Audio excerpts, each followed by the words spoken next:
오늘 우리가 생각해 볼 본문은 소위 다윗과 골리앗이라고 하는 이름으로도 많이 알려져 있는, 어쩌면 예수님의 십자가의 사건에 버금가거나 거기 그럴 정도로 온 세상 사람에게 많이 알려져 있는 그런 내용이죠.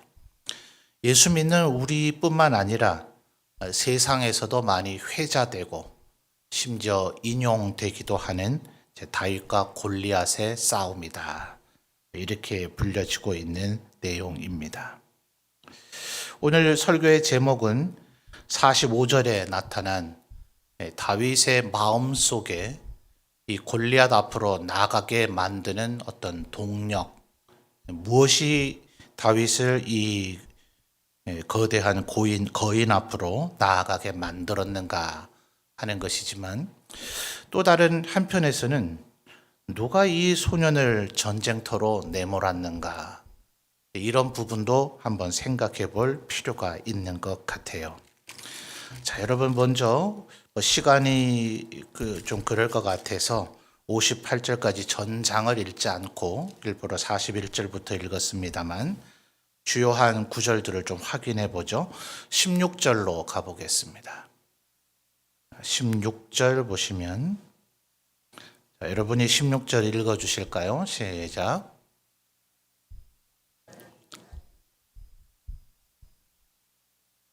아멘. 자, 이 골리앗이 며칠 동안요? 40일 동안. 또 하루에 한 번입니까? 두 번입니까?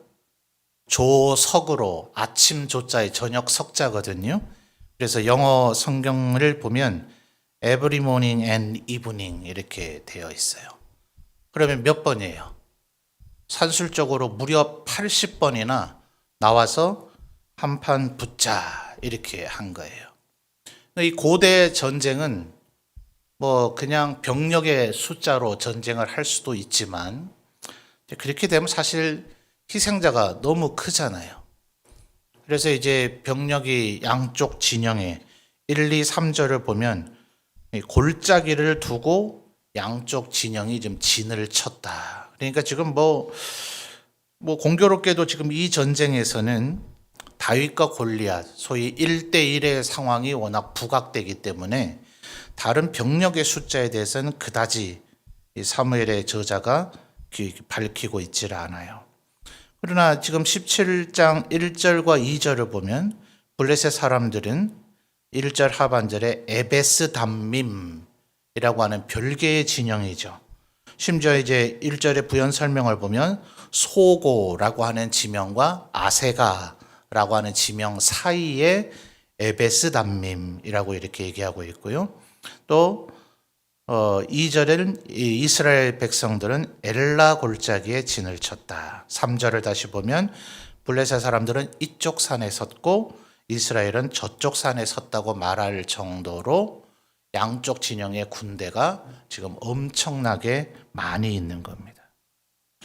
그런데 이 지금 군대 앞에서 이제 서로 맞붙어 싸우면 너무나 피해가 크게 되니까 이제 지금 1대1로 싸워보자 하는 거죠. 1대1로 싸워서 이기면 진 쪽은 이긴 쪽에게 항복하고 패배를 인정하고 복종하자. 지금 골리앗이 얼마나 자신이 있으면 이렇게 제안을 했겠어요. 그리고 16절 우리가 지금 확인했듯이 이게 무려 40일입니다. 40일. 여러분, 공교롭게도 우리가 이번에 부활 소망과 감사를 품는 새봄 캠페인을 3월 1일부터 해서 3월 한 달 31일, 그리고 4월 9일 부활주일까지 하니까 9일 해서 그게 40일이에요. 자, 지난 주일까지 40일 동안 감사 노트 하시고 오늘 또 3일이 지났는데요. 3월 1일 기억나세요? 3월 1일 날 그때 내가 뭐 하고 있었는지, 우리 집 형편이 어땠는지 기억나십니까? 기억 안 나죠? 그럴 정도로 긴 기간 동안이에요. 그것도 하루에 한 번도 아니고 아침 저녁으로 나와라. 누구든지 한 명이라도 나와라. 내가 지면 우리 블레셋 군대가 전부 다 너희에게 굴복하겠다. 이스라엘 너희 중에는 싸울 놈도 없냐? 이걸 아침 저녁으로 40일 동안 80번이나 듣고 있는데 아무도 거기에 나가서 싸우지를 못한 거예요. 이러니 다윗이 나갈 수밖에 없는 거죠. 자, 11절 한번 확인해 볼까요? 11절 말씀입니다. 여러분 읽어주세요. 시작.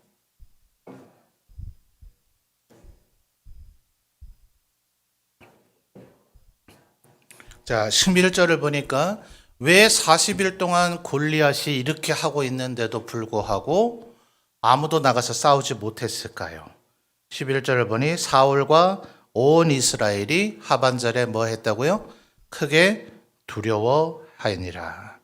자, 24절 다시 한번 또 확인해 보죠. 24절입니다. 읽어주세요. 시작.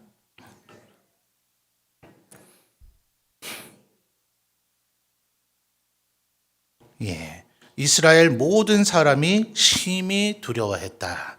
근데 24절 하반절을 보니까 그 앞에서 도망하며 그랬죠? 그러니까 16절에 이 골리앗이 나와서 말하고 있는 상황이 그냥 골리앗이 땡꼬한 몇 마디 지르고 다시 자기 부대로 되돌아가고 이런 건 아니에요. 40일 동안 군대가 어마어마한 군대가 모여 있고 그들이 음식을 먹으려면 얼마나 많은 음식이 있어야 되겠어요. 군대가 움직이면 언제나 이 소위 군량, 군수품 이게 지금 심각한 일이 되잖아요. 지금 뭐 언론 보도를 보면 러시아도 우크라이나도 지금 점점 지쳐가고 있다. 그런 게 전쟁이다 이 말입니다. 4월 15일 날 지금 이번 토요일 등산 동아리 어떻게 준비하느라 힘드신 건 아닌가 모르겠어요. 또 29일 날 우리 전교인 봄 소풍을 위해서 우리 친교부나 또 구역과 전도회에서 좀 힘드신 건 아닌가 모르겠어요. 겨우 하루씩이잖아요. 하루씩이고 뭐 글쎄요. 이번 15일 토요일엔 한 100명 넘게 가시려나요? 또 29일엔 한 200명 모이시려나요? 뭐 우리에겐 굉장히 큰 인원일 수 있겠지만 이 전쟁의 상황에 보면 겨우 그 정도 인원입니다. 겨우 그 정도 인원의 하루 행사를 치르는데도 우리에겐 때로 버겁고 힘들다고 느껴져요. 근데 40일 동안 여기서 지금 군대 몇 명이 도대체 매일같이 어쨌든 먹고 있어야 될 거 아니에요. 밥을 먹기는 해야 될 것인데 그러고 있는 동안 겨우 골리앗이 아침 저녁으로 말 두세 마디 하고 들어갔겠냐고요. 성경에 지금 그런 것까지 상세하게 묘사하고 있지는 않지만 자 21절만 해도 또 한번 보십시오. 이스라엘과 블레셋 사람이 전열을 벌이고 양군이 서로 대치했다. 대치하면 이제 뭐랄까요?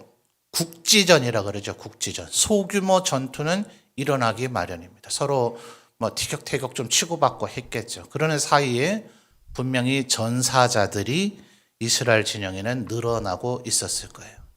근데 왜 40일 동안 못 나가요? 모두 다 두려움에 쌓여 있었기 때문에 그렇습니다. 28절을 볼까요? 28절을 보면 또 중대한 얘기가 나오는데요. 자, 28절 우리 성도님들 또 읽어 주십시오. 시작.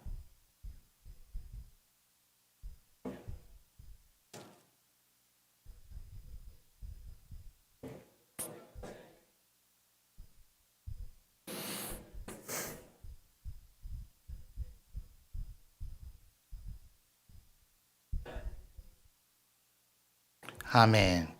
자, 여러분 어떻습니까? 하반절에 네 교만과 네 마음의 완악함 맞습니까? 이게 다윗에 대한 정당한 평가일까요?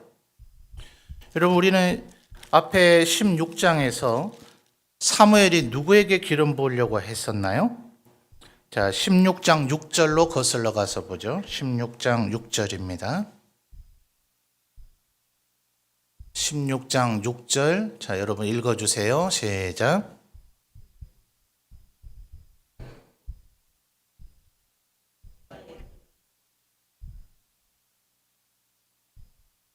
아멘. 자, 16장 6절을 보니 사무엘이 누구에게 기름 부으려고 마음속에 먼저 생각했어요?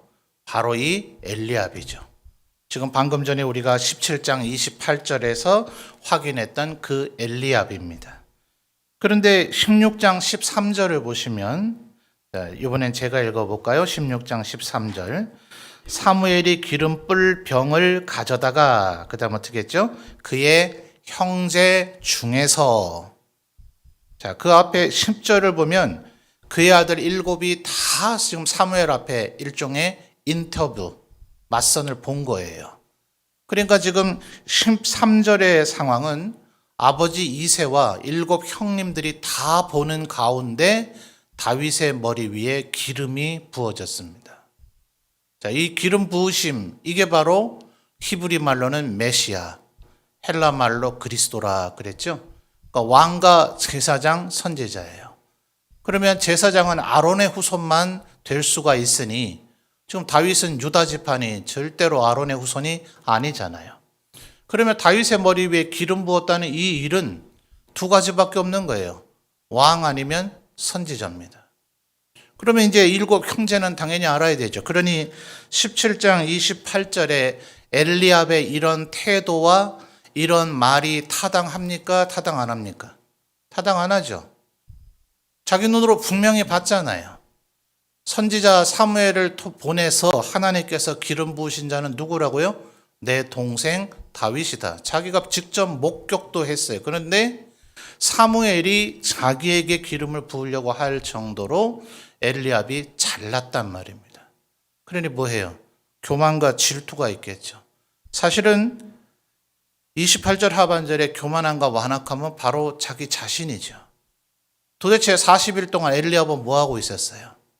다윗이 왔을 때 이렇게 책망을 하고 네가 전쟁 구경하러 왔냐 이렇게 꾸짖을 것 같으면 다윗이 뭐 때문에 왔어요? 아버지 이새가 아들 3명을 전쟁터에 보냈는데 최소 40일이 지나도 애들이 되돌아오지를 않으니 고대의 전쟁은 이렇게 오래 걸리질 않거든요. 결국 지금 오늘 다윗이 골리앗을 죽이고 난 후 52절에서 우리가 봤듯이 하루 사이에 전쟁은 끝나버렸어요.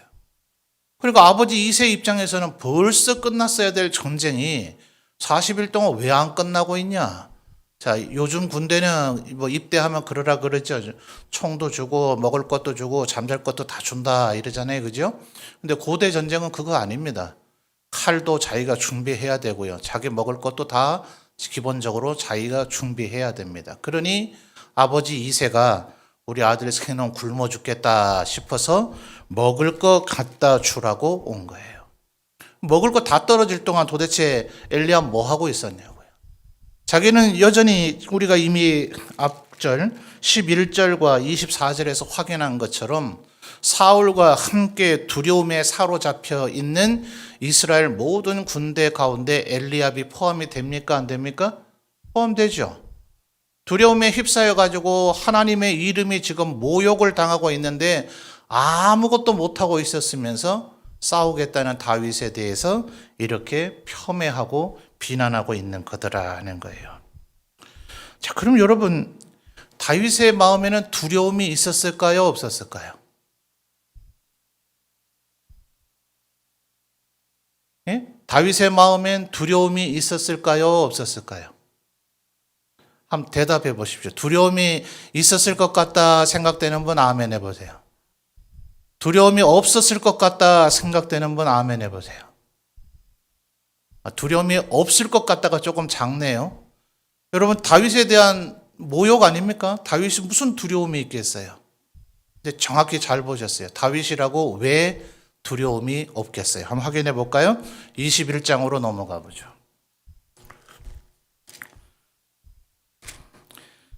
사무엘상 21장 10절과 12절 읽겠습니다. 자, 사무엘상 21장 10절 읽어주세요. 시작.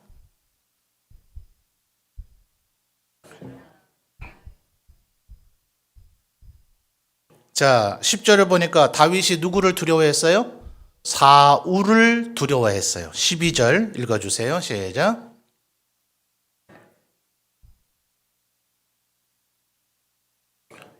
자, 12절은 또 다윗이 심지어 누구도 두려워했어요? 블레셋 왕 아기스, 가드 왕 아기스를 두려워했더란 말입니다. 자, 12절도 12절이지만 10절을 보니까 좀 사울을 두려워했네요. 자, 우리가 지금 오늘 읽은 17장에서 사울은 골리앗을 두려워했습니다. 그런데 다윗이 사울을 두려워합니다. 그러면 다윗은 골리앗이 두렵습니까? 안 두렵습니까? 이해 안 되세요? 골리앗을 두려워했던 사울을 다윗이 두려워했단 말이에요. 골리앗이 제일 센 놈이죠. 그거 다음으로 이 센 골리앗을 두려워하는 사울이니까 이거는 센 놈이 아니라 중간쯤 되는 놈이라고 봐야 되겠죠. 근데 다윗이 지금 이 사울, 중간쯤 되는 사울조차도 두려워하는 마음이 있다는 걸 성경 기록하고 있어요. 그러면 제일 센 놈이라고 보여지는 골리앗 두려워요? 안 두려워요? 두렵죠. 다윗이 지금 두려움이 없어서 이러고 있는 게 아닙니다. 왜요? 40일 동안 하나님의 군대가 하나님의 이름이 모욕을 당하고 있는데도 불구하고 아무 일도 못하고 있으니까. 그래서 소년 다윗이 나선 거예요. 여러분, 지난 우리가 시간에 16장으로 한 번만 더 거슬러 가보죠. 오늘 너무 왔다 갔다 해서 정리가 잘 되시려나 모르겠네요.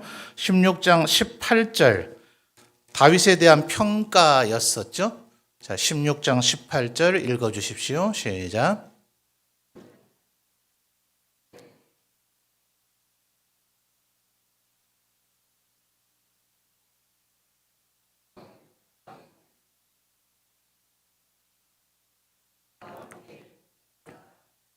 아멘.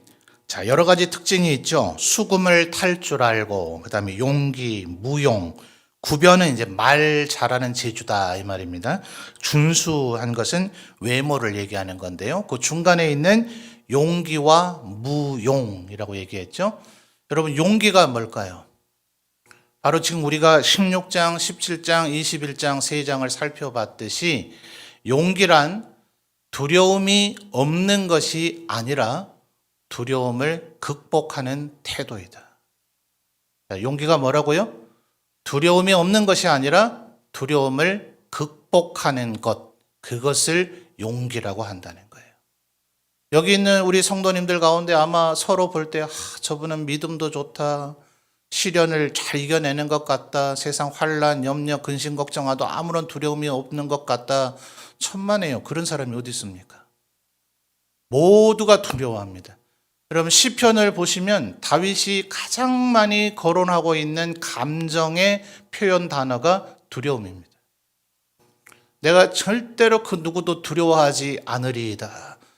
여러분, 언젠가 올림픽이었나요? 우리나라의 어느 종목인지 제가 잘 모릅니다. 워낙 스포츠를 안 좋아해서. 근데 금메달 딴 분이 그것을 끝내 하기 위해서 계속 입으로 할 수 있다, 할 수 있다 이렇게 중얼거린 그 입모양을 카메라맨이 잡아서 클로즈업 해가지고 우리 국민들에게 보여준 거 기억하세요? 그러니까 소리는 사실 안 잡혔어요. 소리는 안 잡혔고 안 들렸는데 입모양이나 그 상황을 볼 때 스스로 계속해서 자기에게 할 수 있다, 할 수 있다. 왜요? 못할까 봐 두려우니까요. 다윗이 시편에 보면 계속해서 이 두려움에 대한 얘기를 하는데 왜 그럴까요? 정말 그 마음에 두려움이 없다면 부정적인 얘기는 안 해요. 내가 10,000만인이 나를 에워싼다 할지라도 나는 두려워하지 아니하리이다. 나는 오직 여호와만 두려워하리이다. 왜 그럴까요? 사람을 자꾸 하나님 말고 사람이 두려워지는 감정이 자꾸 스며들기 때문에 나는 하나님만 두려워하지 사람은 안 두려워할 것이라고 자꾸 자기에게 되뇌이고 있는 겁니다. 다시 한 말씀드립니다. 용기는 두려움이 없는 것이 아니라 두려움을 극복하는 태도입니다. 그러니까 여러분, 다윗에게 있는 이것이 바로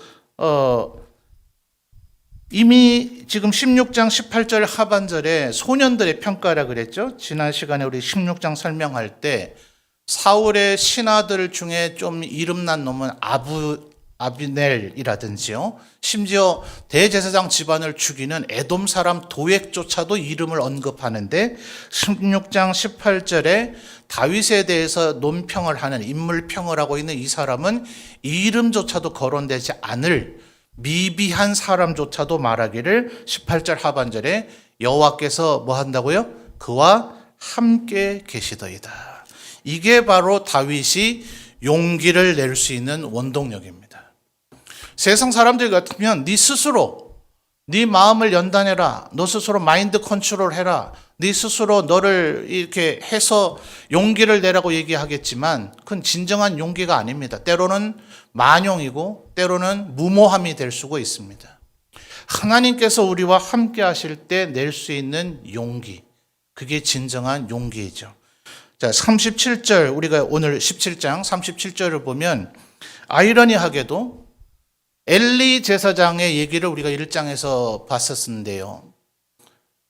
사무엘의 어머니 한나가 기도하고 있는데 술 취한 줄 알죠. 그랬다가 그래도 제사장인지라 한나에게 마지막 내가 이제 아들이 없어서 그것 때문에 하나님 앞에 너무 슬퍼서 이렇게 기도합니다 하니 엘리가 하나님께서 네가 기도한 것을 이루어 주기를 원하노라. 그래도 어쨌든 제사장은 제사장이니까 그렇게 일종의 덕담을 하죠. 오늘 37절도 보십시오. 이미 하나님 앞에 버림받고 실질적으로 폐위된 사울 왕이지만 그래도 왕은 왕이었는지라 다윗에게 덕담을 합니다. 37절 또 다윗이 이르되 여호와께서 나를 사자의 발톱과 곰의 발톱에서 건져내었은즉 나를 이 블레셋 사람의 손에서도 건져내시리이다. 자, 그다음 같이 읽어볼까요?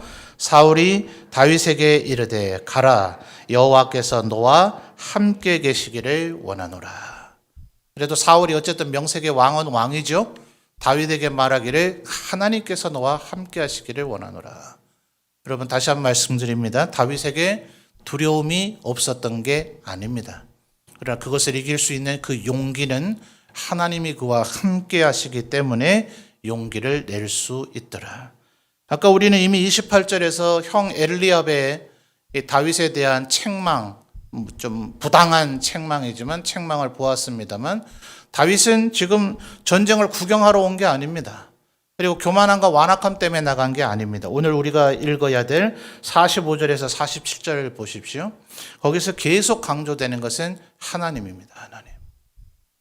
여러분 우리는 다른 것에 대해서는 참고 용납하고 침묵하고 그래도 됩니다. 그런데 하나님의 이름이 모독을 당할 때 그때는 참는 것은 불충이죠. 하나님을 향한 불충이고 그 하나님의 이름이 모욕을 당하는 것을 방치하는 것이고 하나님의 이름이 모독당하는 것을 허용하는 것입니다.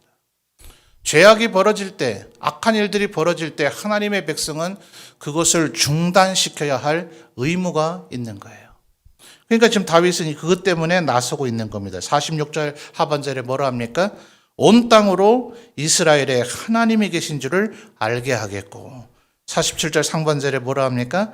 여호와의 구원하심이 칼과 창에 있지 아니함을 이 무리에게 알게 하리라.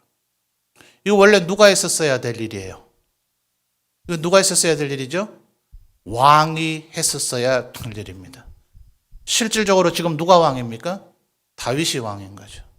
왕관은 여전히 사울이 쓰고 있어요. 그러나 실질적으로 신학자들은 말하기를 이제 하나님께서 사울을 패하시고 다윗을 왕으로 세우셨으니 실질적으로 왕은 다윗이다. 사울은 왕위 찬탈자에 불과하다. 이렇게 얘기해요. 그러니까 하나님의 선언이 그러하시고 지금 실질적인 기능도 그렇죠. 사울이 죽더라도 나가서 싸웠어야죠. 두려움에 휩싸여 있어서 용기가 나지 않았더라도 또 하나님께서 너와 사울과 함께 하지 않았더라도 지가 왕이라고 스스로 주장하려면 나가서 싸워서 전사하더라도 싸웠어야죠. 그게 왕의 책무이고 의무이죠. 그런데 사울은 두려움에 사로잡혀서 그것을 하지 못했고 오직 다윗이 하나님의 이름을 모독당함을 보지 않고 그것 때문에 나아갔다. 자, 이게 용기다 살펴봤죠. 그런데 16장 18절에 한 가지 더 있던 것이 뭐였습니까? 용기와 무용이라 그랬어요. 그렇죠? 그때도 제가 설명을 드렸습니다만 34절부터 37절 상반절까지 그 얘기가 나오죠. 자, 사자나 곰이 와서 양의 새끼를 물어가면 사자든 곰이든 개든 간에 이 맹렬한 이 맹수들은 절대로 문 것을 놓지 않습니다. 자기가 죽든지 아니면 자기가 문 자신의 그 사냥감 공격 대상의 숨이 끊어질 때야 그 물었던 입을 풀지 절대로 자기 의지로 그걸 놓지 않습니다. 그래서 35절을 보십시오. 내가 따라가서 그것을 치고 그 입에서 새끼를 건져냈고 그것이 일어나 나를 해치고자 하면 내가 그 수염을 잡고 그것을 쳐 죽였나이다. 자, 우리가 일반적으로 상상하던 소년 다윗, 얼굴이 붉고 용모가 준수하고 마치 여자아이 같은 그런 다윗의 이미지하고는 상반되죠.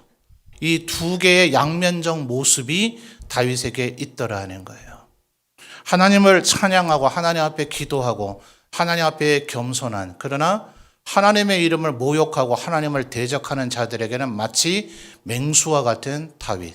그래서 다윗의 후손이신 예수 그리스도를 계시록에서 묘사하는 모습을 보면 어린 양이시지만 다윗의 사자의 후손, 다윗의 자손인 사자, 다윗의 지파, 유다 지파 사자의 후손인 그리스도이시다. 그래서 어떤 이가 이 계시록의 이 묘사를 이렇게 그림으로 표현을 했는데요.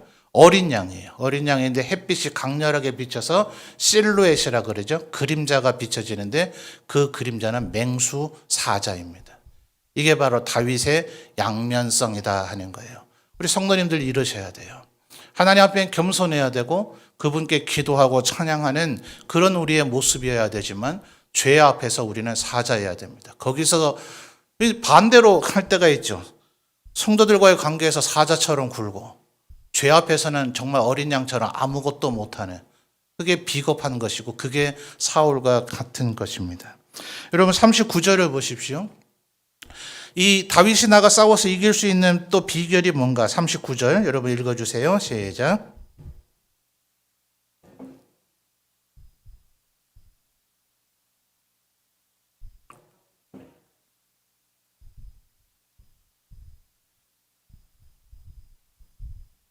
자, 우리들이 인생을 살아가다 보면 다윗처럼 용기를 내야 될 때가 있는데요. 그때 여러분이 사용해야 될 도구는 익숙한 것이어야 됩니다.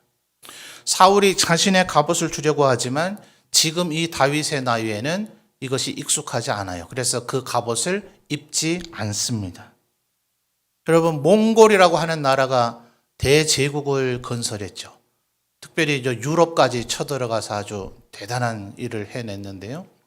당시 유럽은 이 기사들이 말 위에 타기 위해서 정말 종들이 도와주지 않으면 타지를 못했다 그래요. 그 갑옷 자체가 워낙 무거워서요. 근데 몽골 기병들은 그렇지 않았죠. 아주 경무장의 화살을 주로 공격용으로 썼기 때문에 그렇게 전세기가 초토화됐어요. 중요한 것은 얼마나 좋은 무기냐가 아닙니다.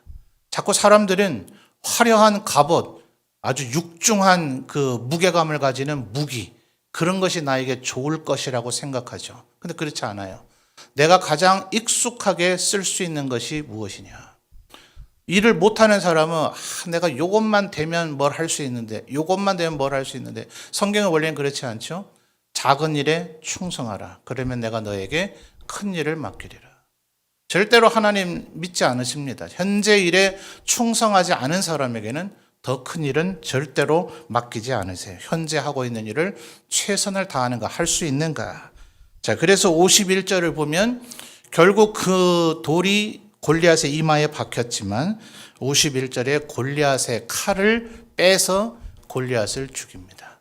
그래서 나중에 시간이 지나거나 막 우리 21장 살펴봤죠. 그 이후를 보면 결국 다윗이 이 골리앗의 칼을 사용하게 됩니다. 그때는 다윗이 이제 많이 컸죠. 많이 커서 이제 장성한 어른이 됐기 때문에 이제는 칼을 휴대하고 칼을 쓸 수 있는 사람이 된 겁니다.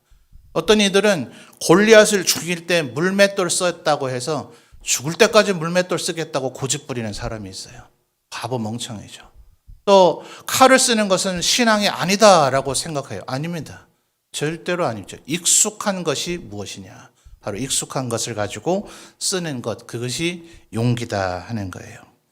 자, 49절의 이 상황을 가지고 워낙 이 부분은 유명한 설교 서두에도 말씀드렸습니다만 세상 사람들도 아는 얘기이기 때문에 이마에 박히니. 자, 다윗이 왜 용기를 낼 수 있었는가?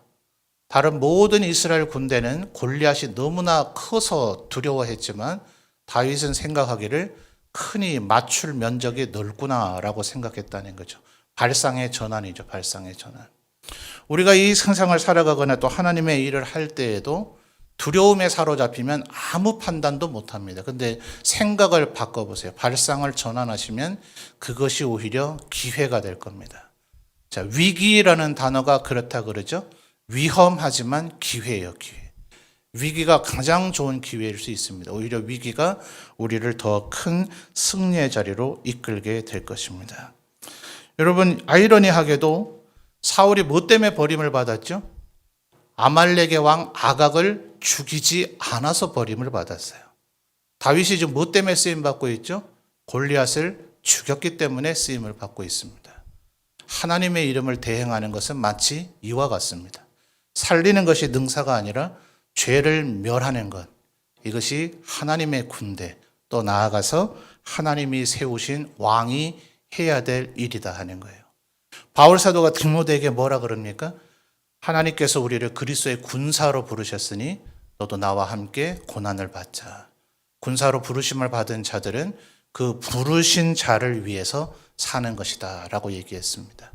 이 자리에 뭐 여성도님들도 계시고 연로하신 분들도 계시지만 우리는 이 세상에 사는 동안 언제나 그리스도의 군사라는 사실을 잊지 말아야 합니다.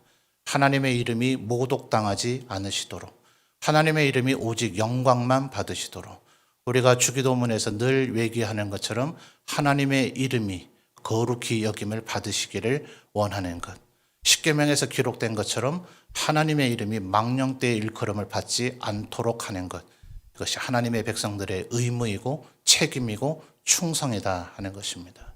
이 일을 위해서 언제나 용기를 내실 수 있고 무용을 갖춰 가실 수 있는 하나님과 함께 하시는 우리 모든 성도들이 되시기를 바랍니다.